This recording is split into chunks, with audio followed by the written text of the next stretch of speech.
If you've been using Cursor for a long time as a software developer, you might already think of it as really good at code completion and a good AI helper.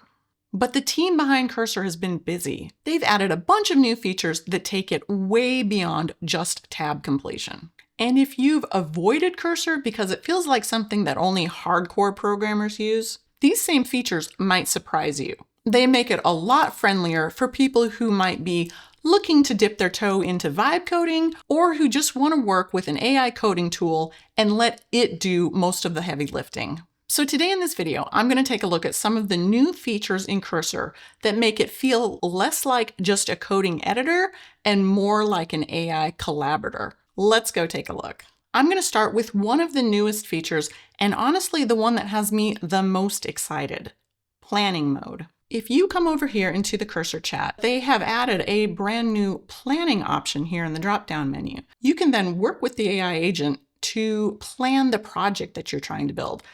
For me, this is the piece that I generally fail the most on.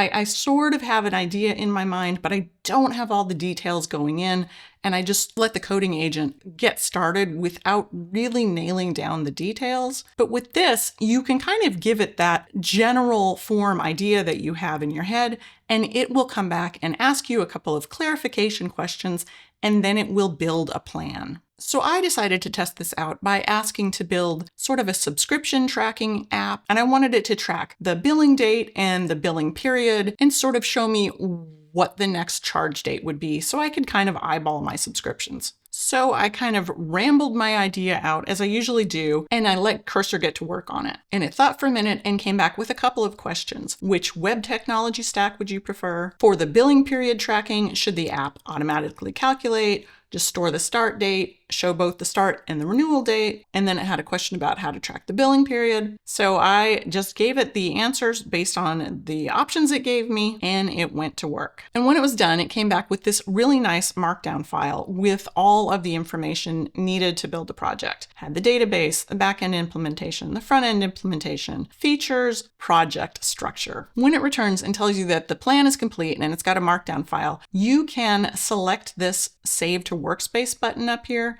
and you can actually make sure you save that plan. And if you do that, it will save under the .cursor directory in your project directory under plans, and then you can just go back and take a look at that plan at any time. And then at that point, it gives you this nice little build option button. I went ahead and hit that, and it got to work. And it came back really quickly. I have to say, I was very pleasantly surprised with how fast it was. And not only was it fast, it was very clear what it had done, the key features it had implemented, and what I needed to do to get everything up and running. It was very clear how to start the server and how to take a look at the finished product. Personally, I always appreciate that, so I do like the step-by-step instructions. Claude is really good about that, and I was really happy to see Cursor was as well. And in fact, because I am running with the automatic model selector set, it's entirely possible Claude was what was running. There is no way to know what model was actually being used. I'm on the free plan, so I don't have a lot of options. So it's possible it was a version of Claude running behind the scenes. Whatever model it picked for planning,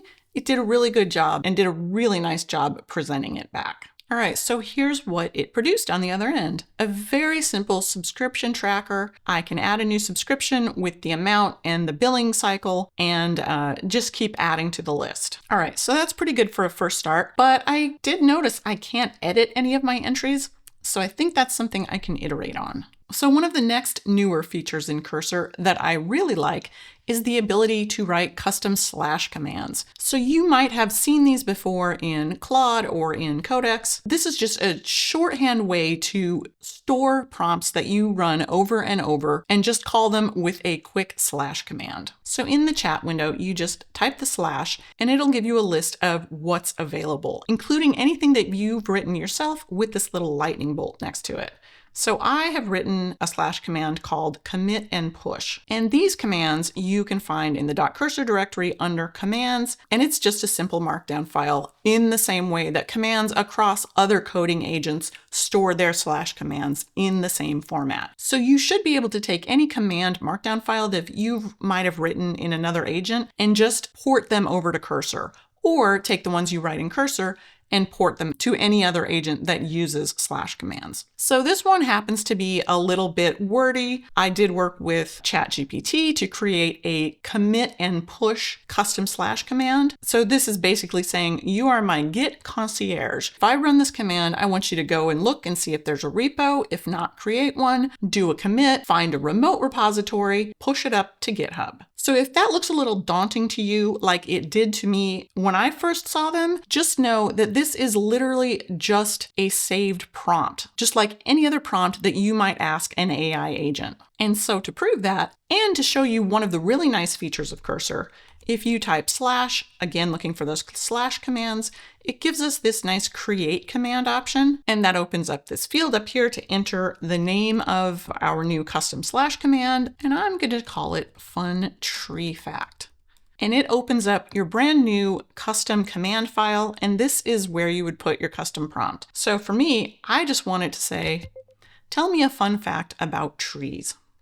That's it. That's as simple as my slash command is going to be. And then I'm going to save it, and then I'm going to try it out. So down here, I'm going to say fun tree fact. Go ahead and run that. The oldest known living tree is a Great Basin bristlecone pine called Methuselah in California, which is over 4,850 years old. When this tree first sprouted, the pyramids of Egypt were still being built. It has lived through the entire span of recorded human history and is still alive today. Okay. So custom commands can be just that simple. Don't let all of this markdown or some of the really truly helpful but very long and verbose commands that you might see, don't let them scare you.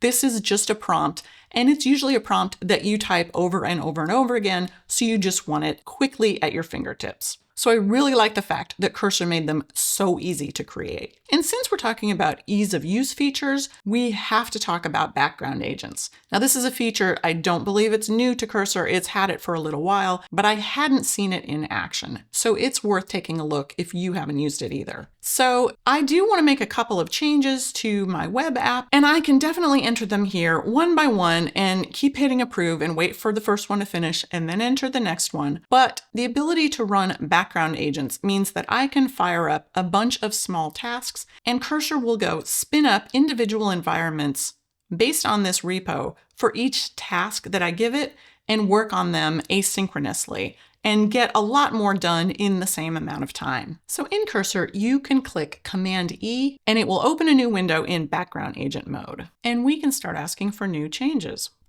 So I noticed in my individual subscriptions, I can't go and edit them after I create them. Can you change that so they're editable? So that's one change I want to make. And then another one I might want to kick off. Can you highlight any subscriptions that I have that would be renewing within, let's say, the next 7 days? So those are just more visible to me. All right, so both of those are in progress and up and running. Cursor does have a mobile version of the app, and these should be available on the mobile version as well, so you can go check your agent progress anywhere you are. So these agents are still going to ask me for permission to make changes, so you will need to come back and manage them. I wasn't expecting that. I did expect they might have more permissions because I believe they're now running in their own sandboxed environment. That's something that Cursor announced not too long ago, that agents are running in their own safe environment. So I kind of expected this to be a little bit more autonomous.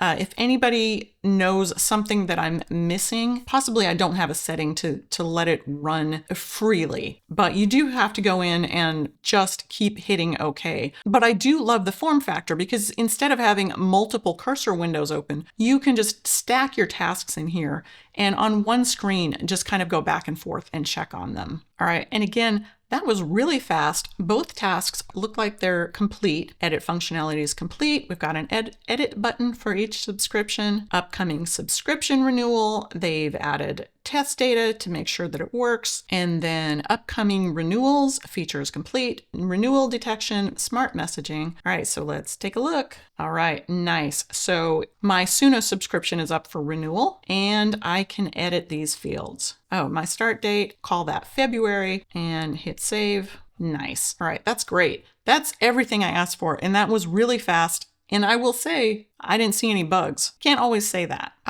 One last thing, awaiting review. Yep, I want to keep those. So everything is taken care of and everything has been addressed. And finally, Cursor has added browser controls. So this gives Cursor the ability to spin up its own browser and take actions on it, take screenshots, and use that in the response that it's giving back to us to show us that it's done work. So this might be similar to if you've ever used Playwright. You can ask the agent to go start a browser and do data entry and make sure all the fields work. This is the same thing, but it's built right into Cursor. All right, so there's a couple of ways you can access that.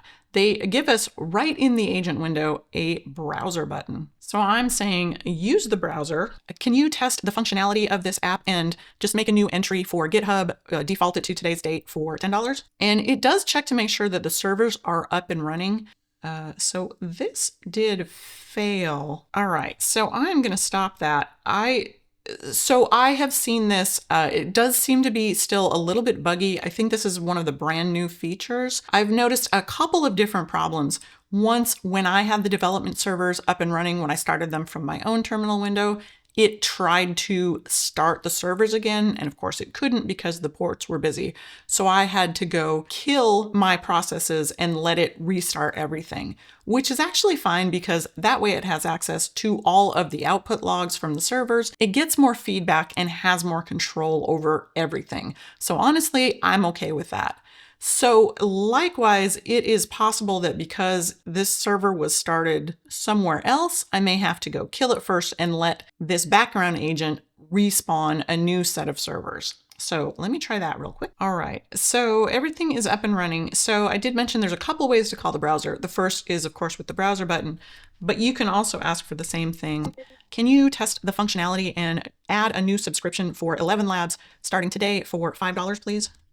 And then you can just call it directly and say @browser. And that is an option that should do the same thing. All right, so everything has been killed again. Let's try this one more time. Let's see if that works better. All right, so I will say the browser has been just a little bit buggy. In some previous testing, I definitely was able to get Cursor to bring up the browser and I could see it navigating and entering data in all of the fields just to test that data entry was working correctly. So I will say, again, this has been reported to be slightly buggy. I think it's a new feature, but it's definitely a step in the right direction. And I do like that they are adding this because sometimes taking those screenshots are super helpful information back to the coding agent because it can actually see if a change has been implemented or not in a way that it just can't tell from looking at the code. So Cursor obviously has made a lot more changes in the last few months, but to me, the changes that I just covered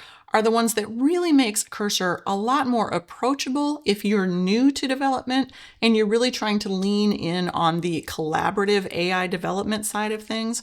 And they're also really useful if you are a seasoned developer and you're used to doing all of the work yourself. These are all really nice helper functions to help you let AI help you in your projects. And if nothing else, things like having the background agents and the ability to use a built-in browser, that just makes your job that much quicker and easier. It's really less time consuming when you can stack tasks on top of each other like that. So no matter which direction you're coming from, hopefully there was something in there that helped you look at Cursor in a new light and made it feel just a little bit more approachable or helpful. All right, that's it for today. As always, thanks for watching, and I'll see you next time.